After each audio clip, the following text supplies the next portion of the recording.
मित्रों नमस्कार। दृष्टिकोण के प्लेटफॉर्म पर आपका स्वागत है।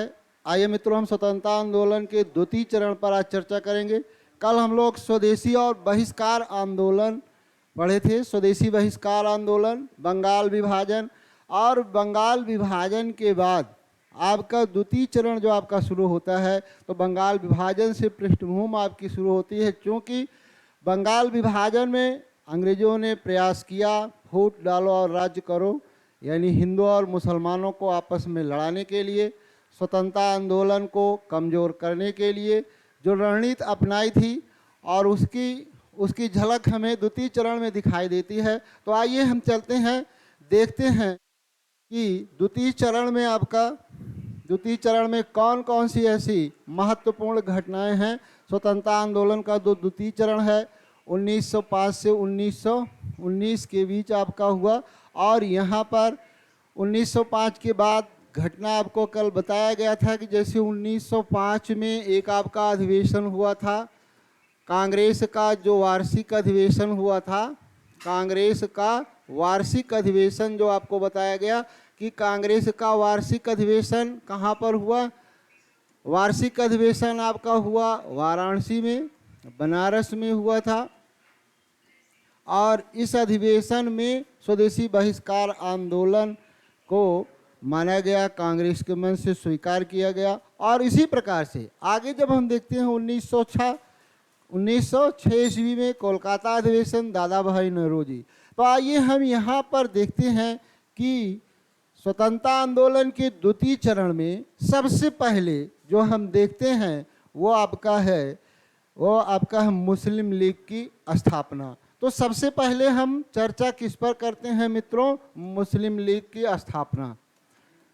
मुस्लिम लीग की स्थापना, मुस्लिम लीग, इसी को हम कहेंगे अखिल भारतीय मुस्लिम लीग, अखिल भारतीय मुस्लिम लीग। और अखिल भारतीय जो मुस्लिम लीग है, इसकी पृष्ठभूमि आपकी कहाँ से बनती है? तो पृष्ठभूमि जैसे हमने आपको बताया था कि अखिल भारतीय मुस्लिम लीग की जो आपकी पृष्ठभूमि बन जाती है, ये आपकी बनती है बंगाल विभाजन से, बंगाल विभाजन। अब यहाँ पर ये हम देखते हैं कि मुस्लिम लीग की प्रेरणा आपको किससे मिलती है। प्रेरणा की अगर हम बात करें तो प्रेरणा यहाँ पर देते हैं कौन? यहाँ पर देते हैं लॉर्ड कर्जन। लॉर्ड कर्जन ने प्रेरित किया भारतीय मुसलमानों को एक अपना अलग संगठन बनाने के लिए, एक अलग संगठन, क्योंकि कांग्रेस को हिंदू संगठन के रूप में लोग कहने लगे, और लॉर्ड कर्जन ने प्रेरणा दिया मुस्लिम लीग की स्थापना का। और आगा खां तृतीय के नेतृत्व में, आगा खां तृतीय के नेतृत्व में आपका एक शिष्टमंडल, आगा खां तृतीय के नेतृत्व में एक शिष्टमंडल, आपका शिष्टमंडल पहुंचता है शिमला। शिष्टमंडल कहाँ पहुंचता है? शिष्टमंडल शिमला पहुंचता है, शिमला। और इस समय आपके थे लॉर्ड मिंटो, और मिंटो से यहाँ पर ये क्या होते हैं? मिलते हैं, मिंटो से मिलते हैं, और अपनी समस्याओं को बताया जाता है। आगा खां तृतीय द्वारा एक शिष्टमंडल कहाँ पहुँचता है? शिमला पहुँचता है। किससे मिलने के लिए? लॉर्ड मिंटो से मिलने के लिए, मुस्लिमों के लिए राजनीतिक अधिकार प्राप्त करने के लिए। मुस्लिम के लिए क्या मिलना चाहिए? मुस्लिमों को राजनीतिक अधिकार प्राप्त करने के लिए, राजनीतिक अधिकार। और यहीं पर इनको आश्वासन दिया जाता है मिंटो द्वारा। और इधर लॉर्ड कर्जन आपको पहले ही ने प्रेरणा दे चुके हैं, क्योंकि लॉर्ड कर्जन ने सलीमुल्लाह खां मुश्ताक हुसैन को स्वदेशी बहिष्कार आंदोलन के दौरान अपनी ओर क्या किए थे? मिला चुके थे। और यहीं से आपकी इनकी पृष्ठभूमि बनती है, और जब अनुमति मिलती है तो इसके संस्थापक आपके बनते हैं कौन? अगर बात किया जाए मुस्लिम लीग के संस्थापक, तो संस्थापक आपके हैं नवाब सलीमुल्लाह खां मुश्ताक हुसैन। नवाब सलीम उल्लाह खां मुश्ताक हुसैन। सलीम उल्लाह खां और कौन हो गए? मुश्ताक हुसैन। ये हो गए आपके नवाब सलीम उल्लाह खां मुश्ताक हुसैन। इसके क्या होते हैं? संस्थापक माने जाते हैं मुस्लिम लीग। और ये आपका किस नाम से जाना गया? स्थापना आपकी कब होती है? अगर स्थापना की बात किया जाए तो स्थापना आपकी होती है 1906 ईस्वी में। 1906 ईस्वी में। अध्यक्ष इसके आपके कौन बनते हैं? अध्यक्ष आपके बनते हैं आगा खां तृतीय। आगा खां तृतीय इसके क्या बनते हैं? आगा खां तृतीय आपके अध्यक्ष बनते हैं। तो इस प्रकार से यहाँ पर देखा गया कि मुस्लिम लीग की स्थापना हुई। और मुस्लिम लीग की स्थापना यानी संस्थापक आपके कौन हुए? संस्थापक कौन हुए? तो संस्थापक आपको बताया गया। और इसी प्रकार से आपको अध्यक्ष भी आपको बताया गया। केंद्र इसका कहाँ बनाया गया? केंद्र की अगर बात किया जाए तो केंद्र इसका आपका बना, केंद्र बन गया आपका ढाका। केंद्र कहाँ बनता है मित्रों? तो केंद्र बनता है ढाका में। ये हो गया मुस्लिम लीग की स्थापना। अब मुस्लिम लीग का उद्देश्य क्या था अगर बात किया जाए तो यहाँ पर हम देख लेते हैं। उद्देश्य की बात कर लेते हैं। क्या उद्देश्य था? उद्देश्य यही था आपका सरकार का सहयोग, यानी ब्रिटिश सरकार का क्या करिए? सरकार का सहयोग, सरकार का सहयोग करना। दूसरा, राजनीतिक अधिकार प्राप्त करना, राजनीतिक अधिकार प्राप्त करना। और साथ ही साथ क्या होता है? राजनीतिक अधिकार के साथ साथ पृथक निर्वाचक मंडल की व्यवस्था, पृथक निर्वाचक मंडल की क्या करना? व्यवस्था करना। तो इस प्रकार से ये मुस्लिम लीग का क्या था? उद्देश्य था। जैसे अभी हमने बताया कि लॉर्ड कर्जन ने अपनी तरफ मिलाया। ये बंगाल विभाजन की ही एक क्या है? प्रतिफल है। और उस विभाजन के बाद लॉर्ड कर्जन ने नवाब सलीमुल्लाह को अपनी ओर आकर्षित किया और मुसलमानों की हित की बात उनके दिमाग में डाली। और इन्होंने एक अलग आपकी स्थापना की। अखिल भारतीय मुस्लिम लीग के क्या बनते हैं? संस्थापक बनते हैं। आगा खां इसके लिए आपसे मिलते हैं मिनटों से शिमला में एक शिष्टमंडल के साथ। और ये इसके क्या बनते हैं? अध्यक्ष। केंद्र इसका आपका कहाँ पर है? ढाका में है। ये थे यहाँ पर इनके महत्वपूर्ण तथ्य जो आपसे बताया गया। बात अब 6 के बाद आती है 1908, यानी 6 में स्थापित हुआ। और 1908 ईस्वी में, 1908 ईस्वी में मुस्लिम लीग पृथक निर्वाचन की मांग करते हैं। पृथक निर्वाचन की क्या करते हैं? मांग करते हैं। निर्वाचन की मांग करते हैं।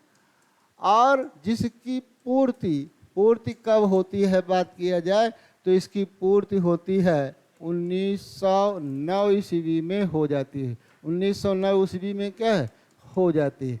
आपसे पूछा जाए कि मुस्लिम लीग ने अपने मंच से पृथक निर्वाचन की मांग कब किया? 1908 ईस्वी में किया। ये था मुस्लिम लीग की स्थापना और उससे जुड़े हुए कुछ तथ्य। अगर बात ये किया जाए कि मुस्लिम लीग ने ये जो 1908 में पृथक निर्वाचन की बात किया था, ये आपका है कहाँ पर, यानी कहाँ, किस अधिवेशन में? तो आपका उत्तर हो जाएगा अमृतसर में अधिवेशन हुआ मुस्लिम लीग का। और उसी अधिवेशन में मुस्लिम लीग ने पृथक निर्वाचन की मांग किया जिसकी पूर्ति होती है 1909 ईस्वी में। आइए इसी प्रकार से अगले आंदोलन की हम बात करते हैं। इसी समय एक और आपका आंदोलन चला जिसे हम कहते हैं अहरार आंदोलन।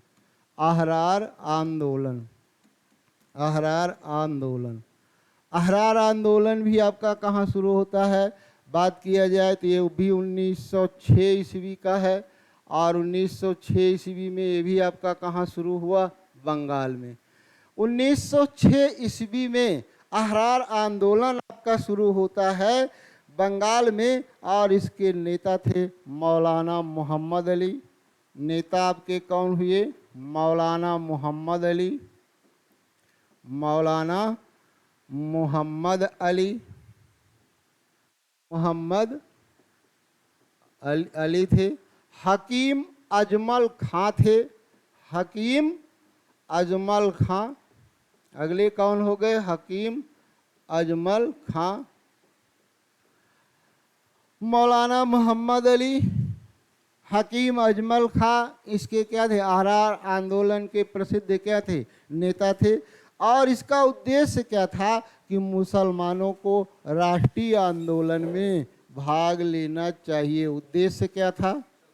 किस उद्देश्य से इसका गठन किया गया? यहाँ पर ये कहा गया कि मुसलमानों को क्या करना चाहिए? राष्ट्रीय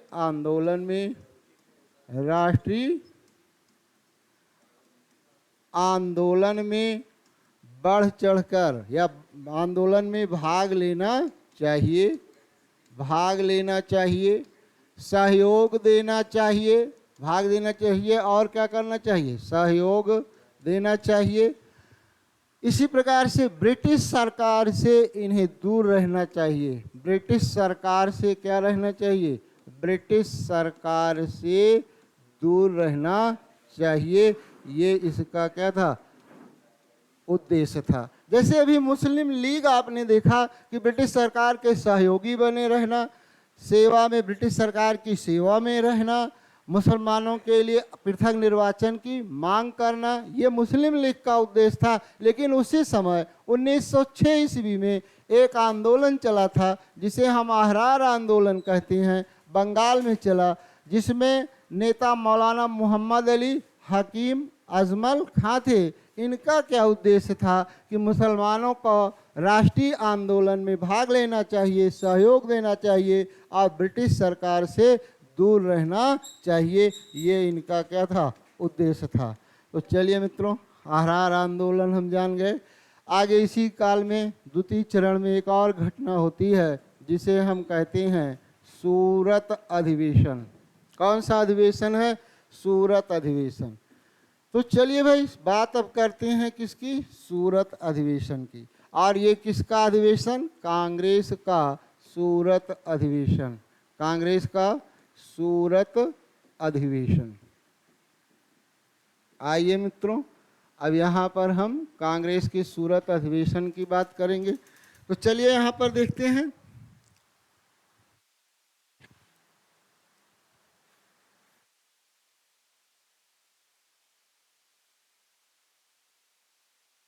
कांग्रेस का सूरत अधिवेशन, आपका जो अधिवेशन होता है, कांग्रेस का जो अधिवेशन, वार्षिक अधिवेशन होता है, ये दिसंबर में होता है। और यह अधिवेशन दिसंबर 1907 ईस्वी में, दिसंबर 1907 ईस्वी में होता है, में सूरत में होता है। सूरत में होता है, इसलिए इसे सूरत अधिवेशन थोड़ा चर्चा में ये है, में सूरत में होता है। सूरत आपका कहाँ? गुजरात है। तो आइए, अब यहाँ पर क्या घटना हुई? इस अधिवेशन में गरम दल यानी कांग्रेस दो भागों में बढ़ गई। कांग्रेस क्या हो गई? कांग्रेस का विभाजन हो गया। कांग्रेस का विभाजन, और विभाजन किस रूप में हुआ? गरम दल और नरम दल के रूप में। गरम दल, नरम दल आपके क्या हो गए? नरम दल अलग हो गए, अलग हो गए। ये घटना है कि जो एकता थी कांग्रेस में, एक मंच पर गरम दल, नरम दल के नेता आते थे। अब गरम दल और नरम दल आपके क्या हो गए? अलग अलग हो गए। आइए अब ये जानते हैं कारण क्या था। क्या कारण था जिसके कारण ये कांग्रेस में विभाजन हुआ? कारण की अगर बात किया जाए, चालू तो गरम दल के जो नेता थे, गरम दल ये लाला लाजपत राय को अध्यक्ष बनाना चाहते थे। अध्यक्ष बनाना चाहते थे। तो पहली घटना ये हो गई कि किसको अध्यक्ष बनाना चाहते थे, लाला लाजपत राय को। और नरम दल के जो नेता हैं, नरम दल, ये किसको बनाना चाहते थे, नरम दल रास बिहारी घोष को अध्यक्ष बनाना चाहते थे। तो पहला विवाद किसको लेकर हो गया, अध्यक्ष पद को लेकर हो गया।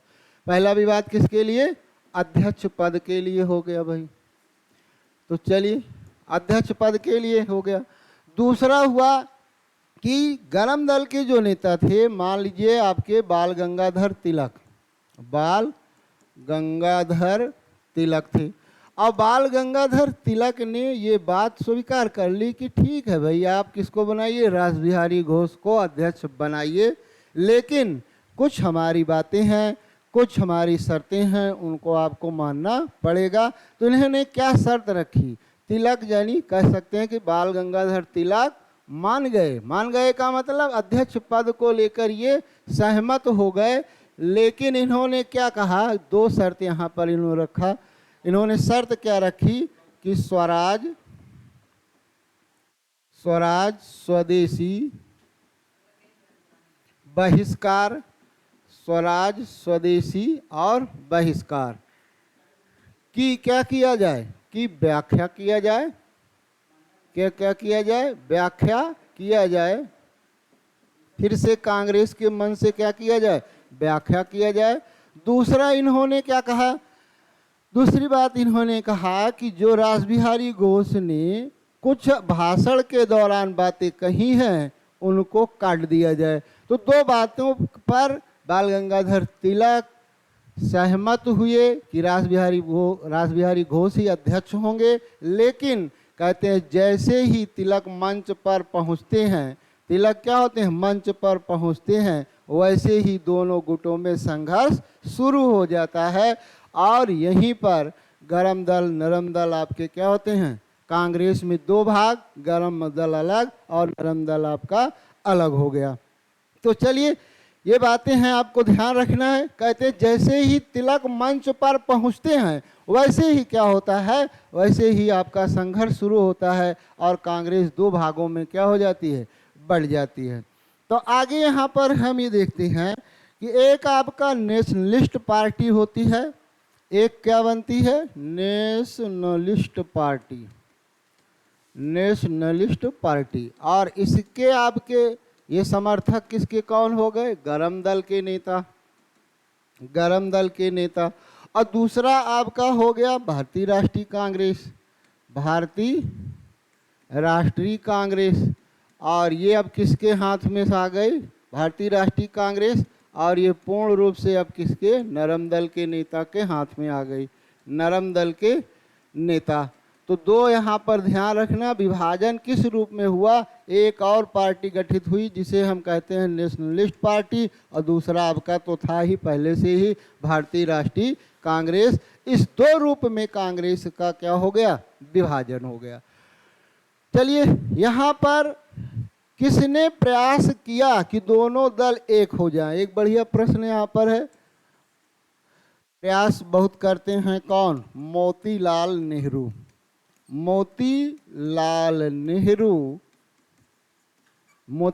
नेहरू दोनों गुटों को एक करने का क्या करते हैं, प्रयास करते हैं। दोनों गुटों को एक करने का प्रयास करते हैं, लेकिन ये क्या होते हैं, विफल होते हैं। प्रयास करते हैं किंतु ये विफल होते हैं।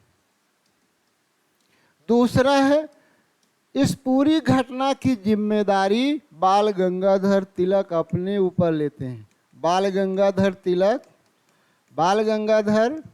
तिलक पूरी जिम्मेदारी अपने ऊपर लेते हैं। पूरी जिम्मेदारी क्या करते हैं, अपने ऊपर लेते हैं। फिर भी ये दो भागों में क्या होता है, बढ़ जाता है। दोनों बातें आप जानते रहिएगा। मोतीलाल नेहरू बहुत प्रयास करते हैं, बाल गंगाधर तिलक पूरी घटना की जिम्मेदारी स्वयं लेते हैं, फिर भी कांग्रेस का विभाजन होता है। कहाँ कहाँ पर? सूरत कांग्रेस अधिवेशन में। तो चलिए मित्रों, यहाँ पर अब हम देखते हैं कि दो भागों में ये बढ़ता है। इसके बाद अगला यहाँ प्रश्न बनता है कि कांग्रेस का अधिवेशन फिर आपका कहाँ होता है? कांग्रेस का ये अधिवेशन भंग कर दिया जाता है। फिर अगला जो कांग्रेस का अधिवेशन होता है, सूरत वाला अधिवेशन कहाँ होता है? तो सूरत का जो अधिवेशन मद्रास में आयोजित होता है। तो पुनः यह अधिवेशन कहाँ होता है? पुनः मद्रास में आयोजित होता है। मद्रास में आयोजित होता है। और अध्यक्ष कौन बनते हैं? अध्यक्ष की बात किया जाए तो यहाँ पर अध्यक्ष आपके बनते हैं रासबिहारी घोष। रासबिहारी घोष अध्यक्ष। रासबिहारी घोष क्या बनते हैं? अध्यक्ष बनते हैं।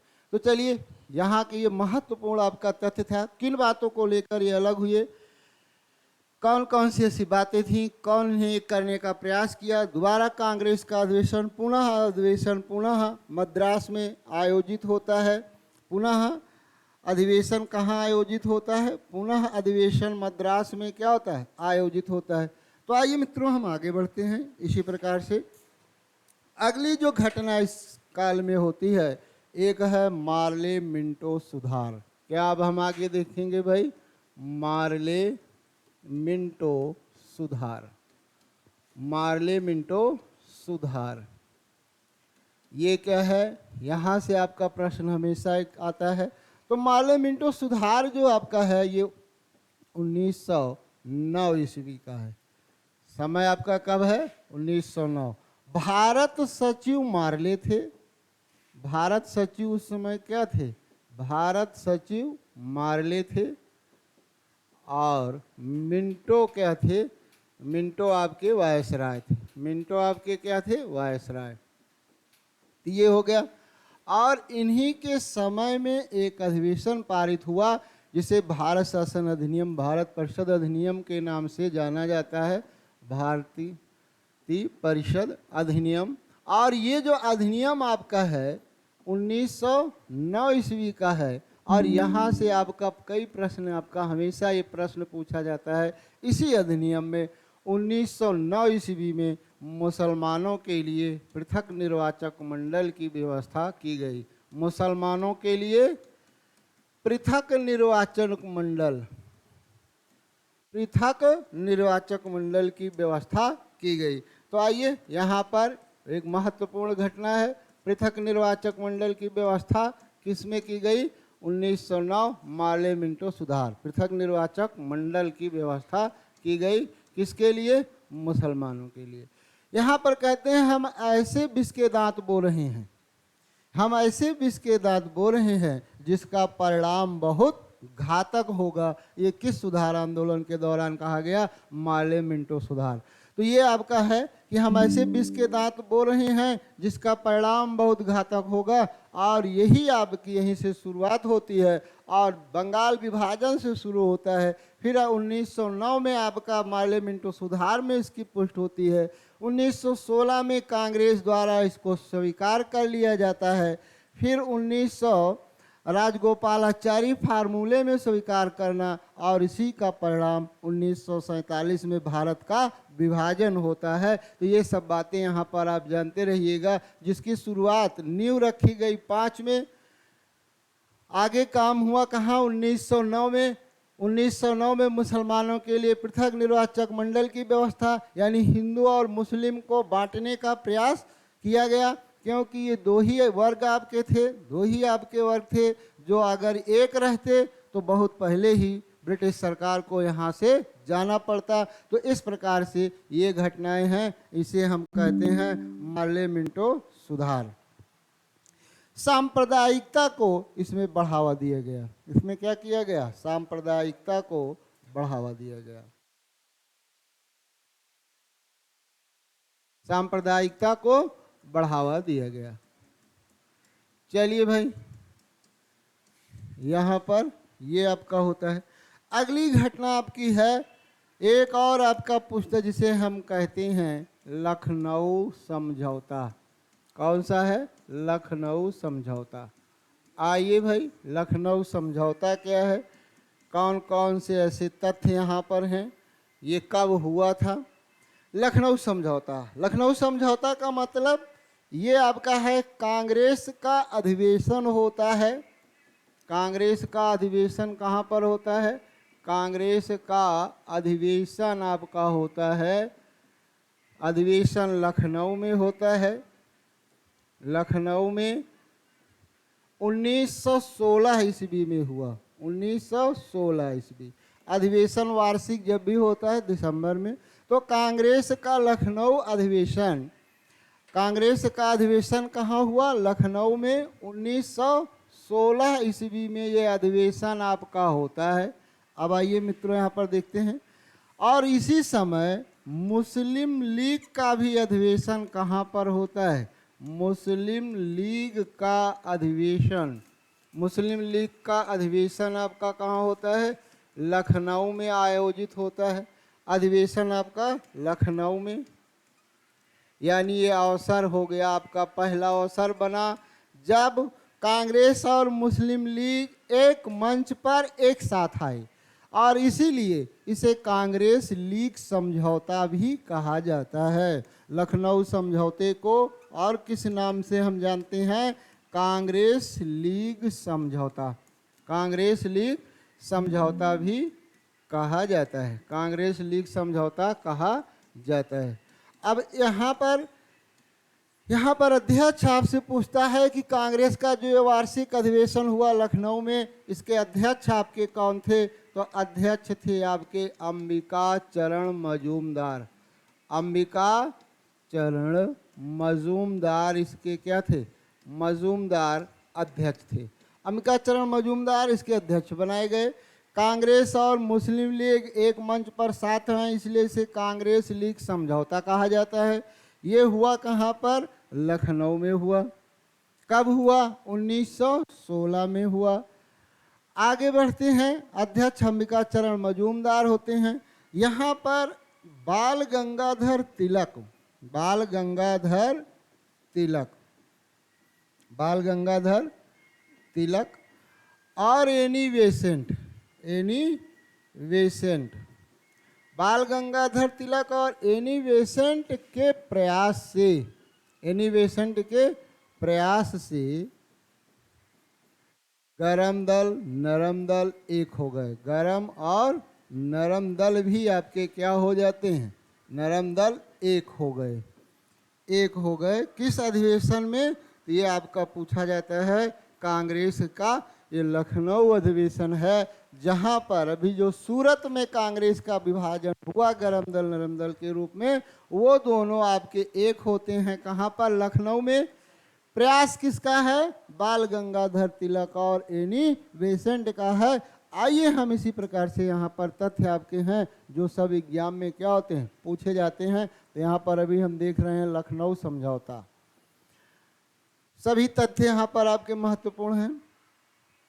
आगे बढ़ते हैं, कांग्रेस का जो लखनऊ अधिवेशन, जिसे कांग्रेस लीग समझौता हम कहते हैं, इसकी एक सबसे बड़ी समस्या थी कि कांग्रेस द्वारा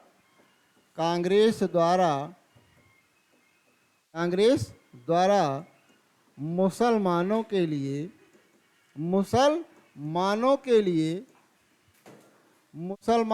लिए पृथक निर्वाचन को स्वीकार करना, पृथक निर्वाचन को भले ही दबे मन से किया जाए, लेकिन पृथक निर्वाचन को क्या करना? निर्वाचन को स्वीकार करना। ये बहुत बड़ी कांग्रेस की क्या थी? भूल थी, स्वीकार करना।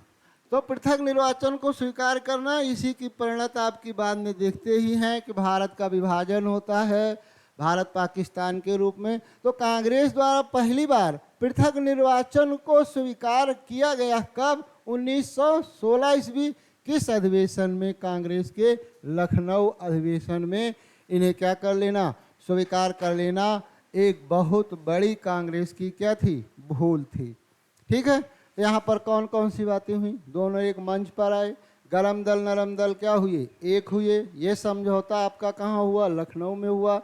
ये अधिवेशन आपका कांग्रेस का लखनऊ में, और अध्यक्ष कौन, अंबिका चरण मजूमदार थे। तो आइए अब यहाँ पर इसका विरोध, जब कांग्रेस ने अपने मन से इनको स्वीकार कर लिया, पृथक निर्वाचन की बात को स्वीकार किया, तो इसका विरोध भी किया गया।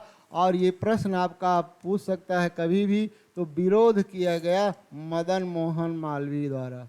मदन मोहन मालवीय ने इसका क्या किया, मालवीय ने विरोध किया। मदन मोहन मालवीय ने क्या किया था, विरोध किया।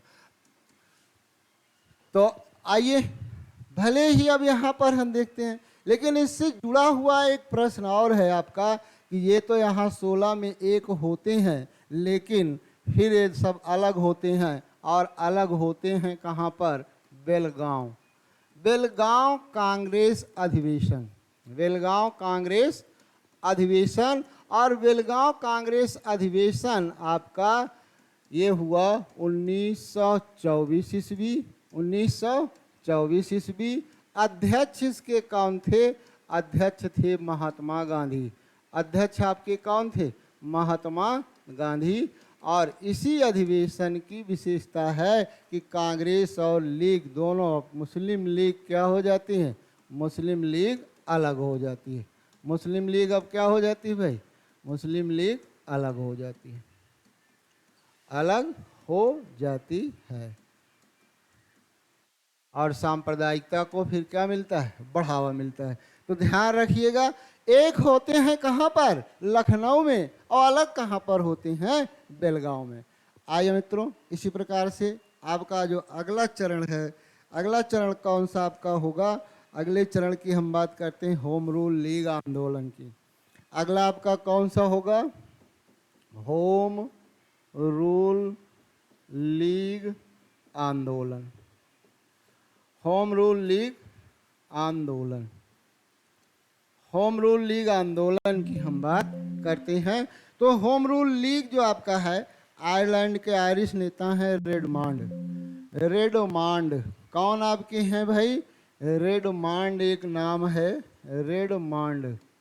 और ये आपके आयरलैंड के हैं, आयरलैंड। और इन्होंने ही होम रूल लीग का क्या किया, सुझाव दिया। होम रूल लीग की क्या की स्थापना कहाँ पर करते हैं भाई, आपका दिया ही गया, आयरलैंड के आयरिश नेता ये आपके हैं। कौन नेता है, आयरिश नेता। और आयरिश नेता कौन हो गए, रेडमांड। आयरिश नेता कौन हो गए, रेडमांड। और इन्होंने होम रूल लीग की क्या करते हैं, स्थापना। लेकिन अब बात ये होती है कि भारत में होम रूल लीग की स्थापना कौन करते हैं, तो भारत में होम रूल लीग आपका 2 लोग इससे जुड़े हुए हैं। होम रूल लीग में कितने लोग, 2 लोग। कौन कौन से, बाल गंगाधर तिलक, बाल गंगाधर तिलक और एनी बेसेंट, एनी बेसेंट। तो ध्यान रखिएगा कि अगर होम रूल लीग की बात अगर आए, तो सबसे पहले रेडमांड आपके हैं, आयरलैंड के नेता हैं। होम रूल लीग की इन्होंने क्या किया, स्थापना किया, ये आयरिश नेता हैं। लेकिन भारत में होम रूल लीग किसके नेतृत्व में आपकी स्थापित होती है, तो भारत में होम रूल लीग की बात किया जाए तो बाल गंगाधर तिलक हो गए और एनी बेसेंट हो गए। अब यहाँ पर बाल गंगाधर तिलक का जो होम रूल लीग है, एनी बेसेंट का जो होम रूल लीग है, इनके बारे में हम बात करते हैं। तो सबसे पहले हम देखते हैं बाल गंगाधर तिलक, क्योंकि ये होम रूल लीग जो भारत में आपका हुआ, होम रूल लीग ये आपका किसका है, बाल गंगाधर तिलक। बाल गंगाधर तिलक इसके क्या होते हैं, बाल गंगाधर तिलक इसके संस्थापक। तो संस्थापक आपके कौन हो गए, बाल गंगाधर तिलक। और ये जो होम रूल लीग है, ये अप्रैल 1916 ईस्वी में स्थापित हुई। केंद्र इसका कहाँ बनाया गया? अगर केंद्र की बात किया जाए तो केंद्र इसका बना आपका पुणे। प्रसार की बात इसकी किया जाए तो प्रसार या कहाँ कहाँ पर हुआ, तो जैसे आपका महाराष्ट्र, महाराष्ट्र में तो आपका था ही, सिर्फ एक को छोड़कर, मुंबई को छोड़कर, मुंबई को छोड़कर कहाँ पर? पूरे महाराष्ट्र में। फिर अब आपका अगला क्या हो गया? कर्नाटक में, बरार में। ये तिलक की होम रूल लीग इन इन क्षेत्रों में क्या थी? फैली थी। तो सबसे पहले यहाँ प्रश्न भी आता है कि भारत में पहले होम रूल लीग की स्थापना किसने की? बाल गंगाधर तिलक ने।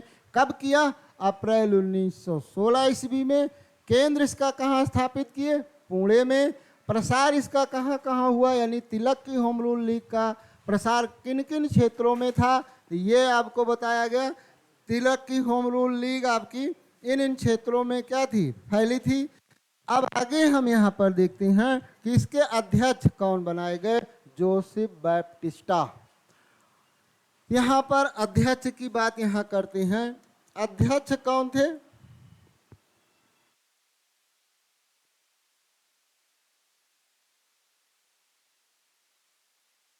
आइए देखते हैं। अध्यक्ष, तो अध्यक्ष इसके थे जोसेफ बैप्टिस्टा। आइए मित्रों, अध्यक्ष की बात कर लिया जाए। अध्यक्ष इसके कौन बनाए गए? अध्यक्ष थे जोसेफ बैप्टिस्टा। बैप्टिस्टा इसके क्या बनाए गए? अध्यक्ष बनाए गए। ध्यान रखिएगा, ये सभी प्रश्न आपसे पूछे जाते हैं। जो तिलक ने होम रूल लीग स्थापित किया, संस्थापक तो बाल गंगाधर तिलक थे, लेकिन अध्यक्ष कौन हुए? तो अध्यक्ष जोसेफ बैप्टिस्टा होते हैं। ये जोसेफ बैप्टिस्टा आपके हो गए। केंद्र आपका कहाँ हुआ? पुणे हुआ। केंद्र कहाँ बनाया गया? पुणे। कहाँ कहाँ ये फैली? कब इसकी स्थापना? अप्रैल 1916 ईस्वी में। आइए हम इनके और बातें यहाँ पर देखते हैं कि बाल गंगाधर तिलक ने जो होम रूल बनाया था, इसका प्रचार प्रसार करने के लिए इनके दो समाचार पत्र थे। एक मराठा और दूसरा आपका कौन था? केसरी। केसरी और मराठा समाचार पत्र के माध्यम से, समाचार पत्र के माध्यम से इसका प्रचार प्रसार किया गया। माध्यम से क्या किया गया? प्रचार किया गया। अब यहाँ पर कई बार ये पूछता है, मराठा आपका अंग्रेजी में है। मराठा किस में था भाई? अंग्रेजी में। और केसरी जो आपका है, केसरी आपका मराठी भाषा में प्रकाशित होता था। आगरकर और केतकर इसके संपादक थे। आगरकर और केतकर। ठीक है भाई। तो ये हो गया आपका। यहाँ थोड़ा सा आपको याद रखना होगा, मराठा मराठी में नहीं है। मराठा किस में? अंग्रेजी में है। और केसरी आपका किस में है? मराठी में है। इसके माध्यम से बाल गंगाधर तिलक ने इसका क्या किया? प्रचार प्रसार किया। किसका? होम रूल लीग का। अब जो तिलक का होम रूल लीग था, उसका उद्देश्य भी तो कुछ न कुछ सब बातें हैं। उद्देश्य है, ये चाहते हैं स्वतंत्रता। ये किसी स्वशासन की बात नहीं करते, ये पूर्ण स्वराज की बात करते हैं। बाल गंगाधर तिलक किसकी बात करते हैं? पूर्ण स्वराज की। और कहते हैं, आइए देखते हैं, इनका कहना है पूर्ण स्वराज। क्या इनका उद्देश्य है? पूर्ण स्वराज। पूर्ण स्वराज्य प्राप्त करना इनका क्या है? उद्देश्य है। और स्वतंत्रता हमारा जन्म सिद्ध अधिकार है और हम इसे लेकर रहेंगे। स्वतंत्रता क्या है? स्वतंत्रता जन्म सिद्ध अधिकार है। जन्म सिद्ध क्या है? अधिकार है। अधिकार है। इसे लेकर रहेंगे। इसे लेकर रहेंगे।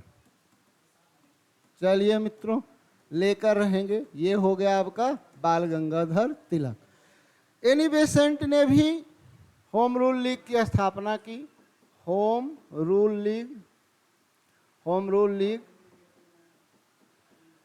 एनी बेसेंट ने क्या किया? Home rule league. और इनकी होम रूल लीग का नाम है Akhil Bharatiya home rule league.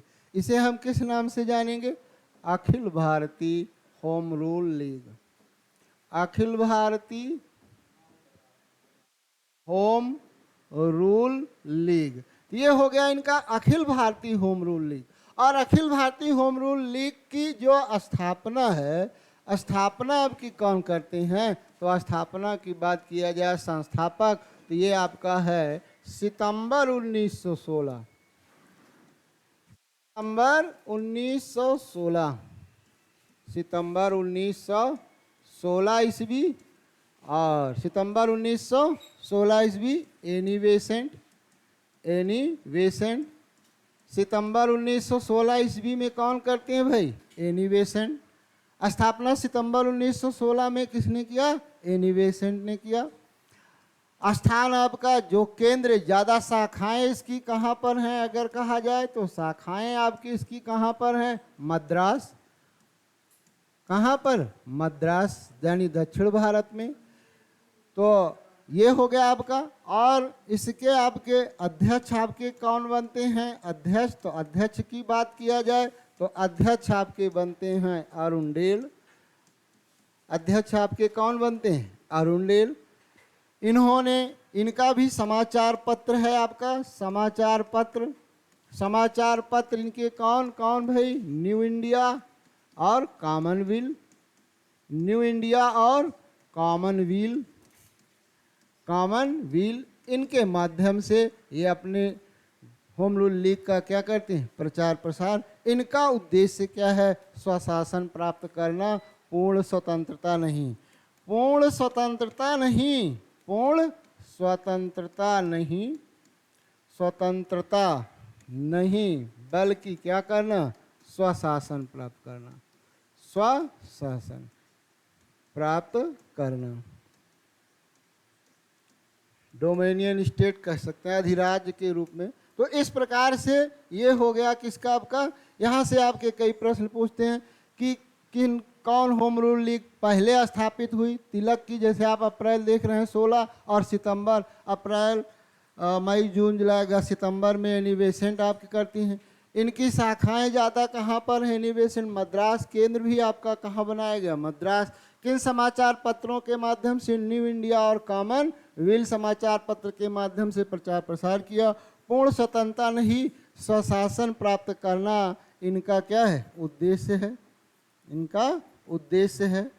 आइए अब और देखते हैं, यहीं पर आगे जब बात आती है 1917 की, 1917 ईस्वी। और 1917 ईस्वी में कोलकाता में कांग्रेस का अधिवेशन होता है। कोलकाता में क्या होता है? कांग्रेस का अधिवेशन, कांग्रेस का अधिवेशन। और इस अधिवेशन के अध्यक्ष कौन बनते हैं? अध्यक्ष बनते हैं आपके एनी बेसेंट। प्रश्न यहाँ से कई बार आपका पूछा गया, बहुत आसान प्रश्न है ये, कि कांग्रेस की पहली महिला अध्यक्ष कौन हो गई आपकी? Annie Besant. कब? 1917 में। कहाँ? कोलकाता में। कोलकाता में कांग्रेस के अध्यक्ष कौन बनती हैं? एनी बेसेंट आपकी बनती हैं। और यही फिर 1917 ईस्वी में ही, 1917 ईस्वी में ही, 1917 ईस्वी में ही एनी बेसेंट की होम रूल लीग समाप्त हो जाती है। एनी बेसेंट की होम रूल लीग क्या होती है? होम रूल लीग समाप्त हो जाती है, भंग हो जाती है। होम रूल लीग क्या हो जाती है? भंग हो जाती है। अब देखिए, तो एक प्रश्न यहाँ पर, और अधिक समय तक किसकी होम रूल लीग चलती रही? क्योंकि 1917 ईस्वी में, ये आपका जान लीजिए, 1917 ईस्वी में तिलक होम रूल लीग का, तिलक होम रूल लीग जो आपका है, इसका अधिवेशन नागपुर में होता है। कहाँ पर होता है? नागपुर में होता है, नागपुर में होता है। और वार्षिक उत्सव मनाया जाता है, वार्षिक उत्सव मनाया जाता है। और यहाँ पर तो सर्वाधिक दीर्घजीवी होम रूल लीग किसकी थी? बाल गंगाधर तिलक की थी। और एनी बेसेंट की होम रूल लीग कम समय के लिए, यानी 17 में ही क्या हो जाती है? बंद हो जाती है, समाप्त कर, भंग कर दिया जाता है। तो ये है आपका। सबसे ज़्यादा क्षेत्र में भी तिलक का था, पहले भी था, आइए अब आगे जो इस काल द्वितीय चरण में हम देखते हैं, अगली जो घटना होती है वो है आपका, अगला जो आपका है वो आपका होगा 1916 के बाद की घटना 17 होनी चाहिए, और 17 में एक घोषणा होती है जिसे मॉन्टेगू घोषणा कहते हैं। तो आइए आगे हम बढ़ते हैं। देखिए यहाँ पर इतिहास में एक दूसरे से जुड़ी हुई घटनाएं हैं। यदि आप क्रमबद्ध पढ़ेंगे तो याद होगा, और क्रमबद्ध नहीं तो इतिहास में भी याद करना आपको क्या हो जाएगा, कठिन हो जाएगा। जैसे हमने कहा बंगाल विभाजन, और वहाँ पर पृष्ठभूमि बन गई थी मुस्लिम लीग की, एक अलग संगठन आपका बना। इसी प्रकार से वो मांग कर रहे थे पृथक निर्वाचन की, उसकी पुष्टि होती 1909 में। इसी प्रकार से सब एक दूसरे की, क्योंकि प्रथम विश्व युद्ध जब आपका चल रहा था, इसी दौरान कांग्रेस कमज़ोर हो रही थी, तब इसी समय होम रूल लीग की क्या होती है, स्थापना होती है। तो भारत में होम रूल लीग के माध्यम से स्वतंत्रता आंदोलन को गति प्रदान की जाती है। अब आगे यहीं पर अगली जो घटना है मॉन्टेग्यू घोषणा है। मॉन्टेग्यू क्या है, घोषणा। ये आपका हो गया। ये कब का है, ये कब का है, कब ये आपका है 20 अगस्त 1917 ईस्वी। कब का है भाई, 20 अगस्त 1917। मॉन्टेग्यू घोषणा आपकी कब की है, 20 अगस्त 1917। 20 अगस्त 1917 ईस्वी। 20 अगस्त 1917 ईस्वी में मॉन्टेग्यू जो भारत सचिव थे, मॉन्टेग्यू क्या थे उस समय, भारत सचिव थे, ब्रिटिश कॉमन सभा में एक प्रस्ताव अपना प्रस्तुत किए। एक प्रस्ताव अपना क्या किए, प्रस्तुत किए। प्रशासनिक यानी ब्रिटेन का भारत में जो शासन चल रहा था उसी से संबंधित एक रिपोर्ट प्रकाशित किए, और वहीं पर वो बोले, और वही आपकी घोषणा किस नाम से जानी जाती है, मॉन्टेग्यू घोषणा। कई बार आपसे पूछा गया तो मॉन्टेग्यू नाम आते ही लोगों के दिमाग में 1919 की आ जाती है, मॉन्टेग्यू चेम्सफोर्ड सुधार की। लेकिन इसकी पृष्ठभूमि कहाँ से बन रही है, 20 अगस्त 1917 ईस्वी में मॉन्टेग्यू घोषणा को पढ़ा था भारत सचिव मॉन्टेग्यू ने। भारत सचिव मॉन्टेग्यू ने ब्रिटिश कॉमन सभा में प्रस्ताव को पढ़ा था। प्रस्ताव को क्या किया था, पढ़ा था।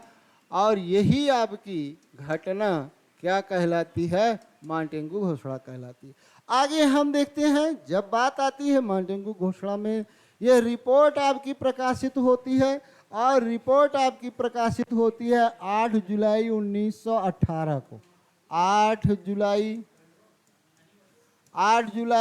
1918 ईस्वी को रिपोर्ट प्रकाशित होती है। रिपोर्ट क्या होती है, प्रकाशित होती है। जब रिपोर्ट प्रकाशित होती है तो इसी रिपोर्ट को उदारवादियों ने मैग्ना कार्टा की संज्ञा दी। उदारवादी क्या कहते हैं, उदारवादी नेता किसकी संज्ञा देते हैं, उदारवादी नेता मैग्ना कार्टा की संज्ञा देते हैं। मैग्ना कार्टा की संज्ञा देते हैं, मैग्ना कार्टा की संज्ञा देते हैं। उदारवादी यानी स्वागत करते हैं, और मैग्ना कार्टा की क्या करते हैं, संज्ञा देते हैं। बाल गंगाधर तिलक सूर्य विहीन उषा काल संज्ञा देते हैं। बाल गंगाधर तिलक क्या कहते हैं, बाल गंगाधर तिलक सूर्य विहीन उषा काल। सूर्य विहीन क्या है, ये उषा काल है, यानी एक ऐसा सवेरा जो सूर्य के बिना हो जाए, एक ऐसा सवेरा हो जिसमें सूर्य ना हो, तो इस तरह का हो नहीं सकता। तो इस प्रकार से सूर्य विहीन उषा काल की संज्ञा इसको किसने दिया, बाल गंगाधर तिलक। और बाद में जब ये अधिनियम बना, बाद में ये क्या होता है, अधिनियम, और अधिनियम बनता है अधिनियम बनता है 1919 और यही आपका भारत शासन अधिनियम 1919 के नाम से जाना जाता है। भारत शासन अधिनियम कौन? भारत शासन अधिनियम 1919, जिसे मॉन्टेगू चेम्सफोर्ड सुधार के नाम से भी जाना जाता है। मॉन्टेगू चेम्सफोर्ड सुधार के नाम से, चेम्सफोर्ड सुधार के नाम से जाना जाता है, सुधार के नाम से जाना जाता है।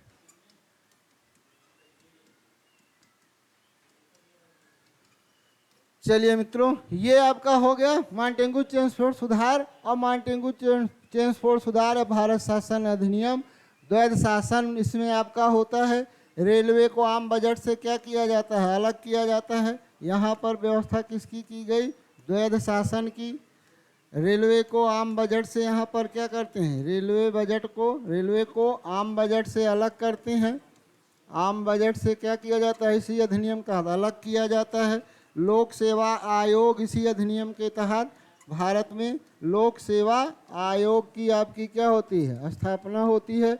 इसी में कहा गया आपका कि 10 वर्ष